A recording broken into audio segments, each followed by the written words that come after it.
இருதயமாகிய ஒரு உள்ளத்தில் விதைக்க வேண்டும். அப்படி விதையை வாங்கி கொண்டு அது அநேக விதைகள் தருவதுன்னு பார்த்தோம். இன்று ஒரு செய்தியை நம்ம ஆபிரகாம் லிங்கன் முன்னாள் ஜனாதிபதி அவர் பதவியில் இருக்கும்போது காரில் அவருடைய பார்லிமெண்ட்டுக்கு போகிறார். இது உண்மையாக நடந்த சம்பவம்.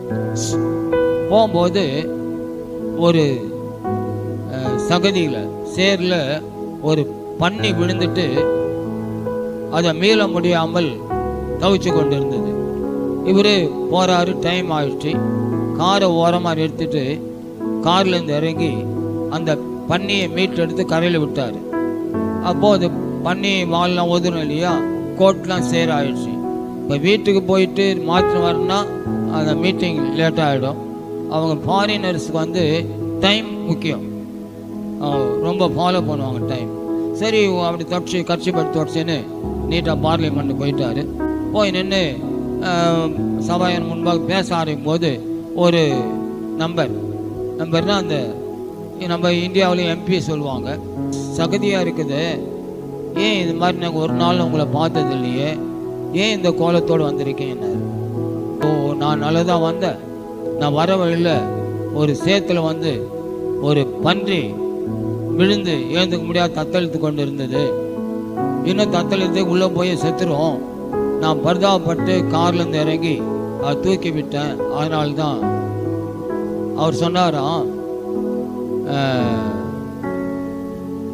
மக்கள் மேலே நீங்கள் வருத்தப்பட்டு பல நன்மைகள் செய்கிறீங்க, ஆனால் இது மாதிரி ஒரு பன்னி மேலே நீங்கள் வருத்தப்பட்டு நீங்கள் உதவி செய்கிறீங்க, நான் ரொம்ப பாராட்டுறேன்றார்.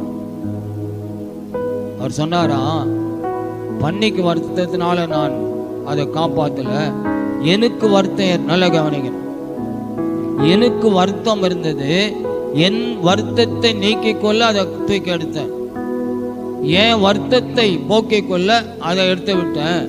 நான் எடுக்காத வந்திருந்தேன்னா என் மனசாட்சி குத்தி கொண்டே இருக்கும், ஒரு உயிரை நீ காப்பாற்ற அதை வந்துட்டியன்னு சொல்லிட்டு. புரியுதா உங்களுக்கு? எனக்கு அருமையானவர்களே, இப்பொழுதே வயல் நிலைகள் நோக்கி பாருங்கள், அறுவடை மிகுதி ஆட்களோ இல்லை. எத்தனை மக்கள் நரகத்தை நோக்கி ஓடிக்கொண்டிருக்கார்கள். இயேசு கொடுத்த ஒரே ஒரு கட்டளை என்ன தெரியுங்களா? நீங்கள் புறப்பட்டு செல்லுங்கள், சுவிசேஷத்தை அறிவியுங்கள், சீடராக்கி ஞானஸ்நானம் கொடுங்கள், நான் உங்களுக்கு கட்டளையிட்ட யாவையும் அவளுக்கு போதியுங்கள். இந்த 50 ஆண்டுகள் நான் தான் செய்து வருகிறேன்.